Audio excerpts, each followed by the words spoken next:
Hello, you are most welcome to Technical Pathfinder, the Learning Center. Some more MCQs are solved in this section from response of previous year PSUs of electrical engineering. In first problem, incidence matrix of a graph is given and we have to find the number of possible trees. We know that number of possible trees equal to determinant of this incidence matrix multiplied by transpose of incidence matrix A. Multiplication of A and A transpose leads to 4 by 4 square matrix with 3 minus 1 minus 1 0 minus 1 3 minus 1 0 minus 1 minus 1 4 minus 1 0 0 minus 1 and 2 elements. So we have to find now determinant of this matrix. We will take first row elements and we will find the determinant of this matrix. So we can see that each cofactor in the first row of a 4 by 4 matrix can be expanded like this, and each cofactor consists of a 3 by 3 determinant. We have to solve these determinants individually, then only we can find the determinant of A multiplied by A transpose. So we can find the determinants of 3 by 3 matrices. This matrix break into 19. This simplifies to minus 9 and this matrix results in 8. So possible number of trees will be equal to 40. Option A is correct. In the next question, in the following circuit, we have to find the voltage Vx, and Vx is the voltage across 500 ohm. So we will name the three nodes as voltage V1, V2 and V3, and we have to find these three voltages, then only we can find Vx, which is equal to V2 minus V1, and we can find the relation between V3 and V1 is equal to V3 equal to V1 minus Vx divided by 2.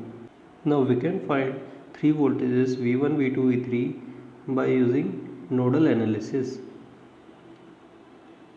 V1 and V3 are connected by supernode because a voltage source is appearing between them.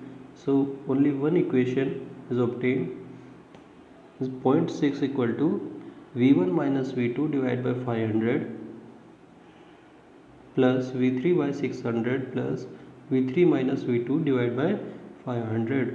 This is the first nodal equation using the supernode, and nodal equation at this node V2 is equal to 0.3 equal to V2 by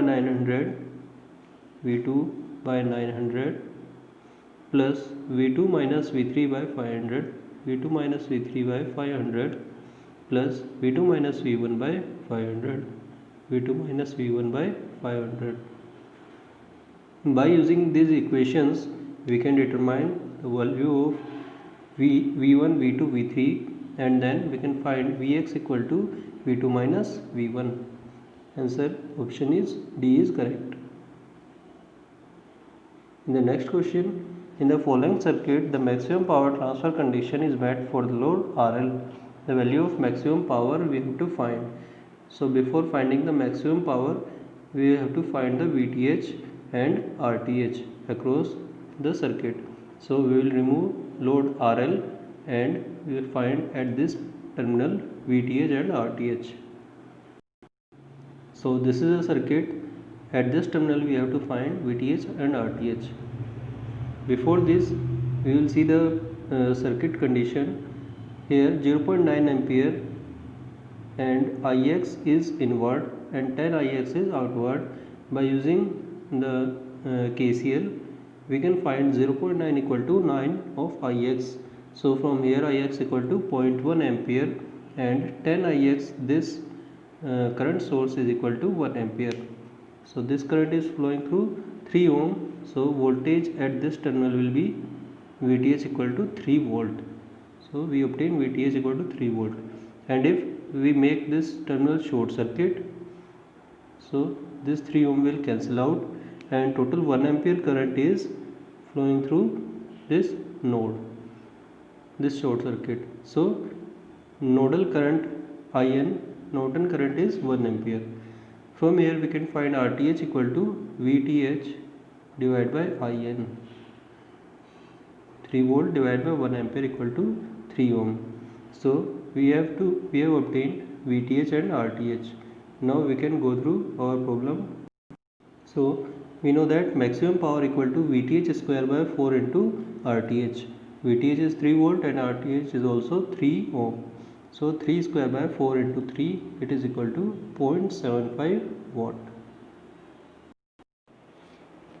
In the next problem, it is given a circuit and we have to find the output current I0. Input is given 2 of ut, means it is 0 before t equal to 0, and it is the magnitude of source current is 2 when the time is greater than 0. So the circuit in Laplace domain can be transformed like this, and we can find I0 current equal to, by using the current division rule, I0 equal to S plus 4 divided by total S plus 4 plus 3 by S multiplied by source current is 2 by S. So it is equal to 2S plus 8 divided by S plus 1 multiplied by S plus 3 in denominator. We have fractionized this polynomial. We can partial fraction the denominator, and after converting to the inverse Laplace, I0 equal to 3 e to the power minus t minus of e to the power minus 3t. So option C is correct answer. The next problem is from feedback. The amplifier network is shown below is stable if we know that the stable condition of feedback amplifiers is A multiplied by beta gain multiplied by feedback factor should be less than equal to 1. So here gain is K and we have to find the beta, where beta equal to input by output V1 divided by V2. V1 is, suppose the current I is flowing from here, then we can find V1 is 2 into I divided by total impedance from here. So 2 divided by 2 plus 4 plus capacitor, inductor is plus J1 and capacitor is minus J1 equal to plus J and minus J cancel out, 2 divided by 6. So V1 by V2 or beta equal to 1 by 3. When beta is equal to 1 by 3, we will put this beta in this equation, then A should be less than equal to 1 by beta, or A should be less than equal to 3, and here A is representing gain K, so K should be less than equal to 3. Answer A is correct. In the next problem, a circuit is given with two sources. One is tan sine t plus 30 degree, it is 30 degree leading, and next one is tan cos t minus 45 degree, and tan cos t minus 45 can also written in sine form, tan sine 45 degree. It means it is 45 degree leading from the 0 position. Now we have to find V naught at this node, so we can use the nodal analysis.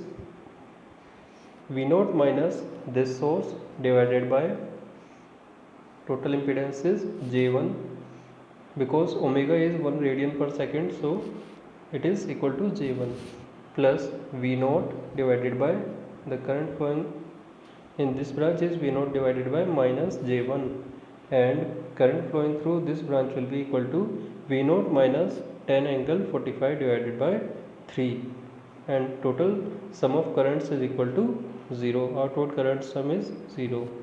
From here we can find the value of V naught. It is equal to 31.5 cos of t minus 102 degree. In the next question, we have to find the Z parameter of two-port network shown in the figure. So we can simplify this network like this. This is port 1 and this is port 2. So from here we can conclude that if positive voltage apply at port 1 terminal and current I1 is flow, then total impedance Z11 equal to R1 plus R3, and similarly port 2 when connected plus V2 and I2 is flow through R2, then it will flow like this. So Z22 equal to R2, and at the meantime when voltage at one port and current at other port is applied, then total impedance at this condition will be 0. So this is the final answer. Z11 equal to R1 plus R3, Z12 and Z21 equal to 0 and Z22 equal to R2. In the next problem, settling time for 2% band is asking for second order dynamical system. We should know that for 2% tolerance band, the settling time Ts is 4 by zeta omega, and for 5% band it is 3 by zeta omega, and where 1 by zeta omega is time constant. So he is asking for 2% band, so option D is correct.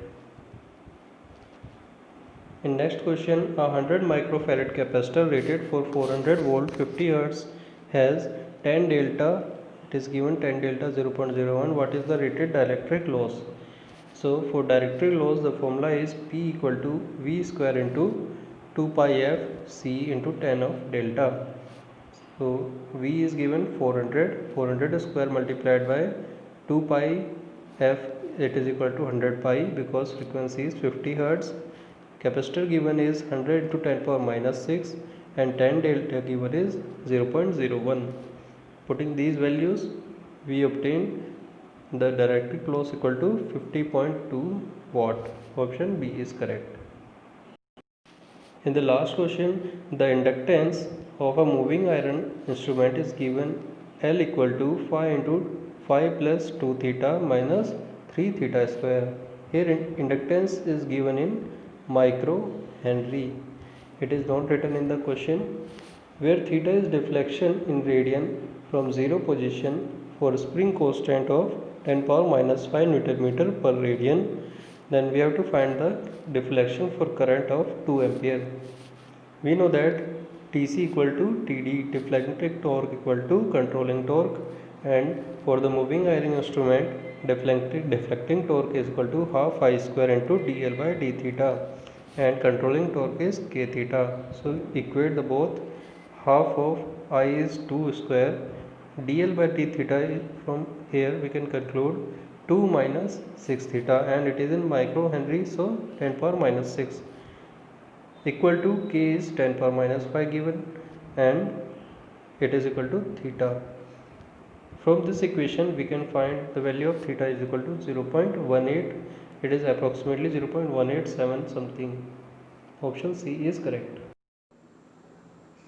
That's all in this session. We will take some more problems in next videos, and if anyone have some doubts, then ask in comment section. I will try to rectify it.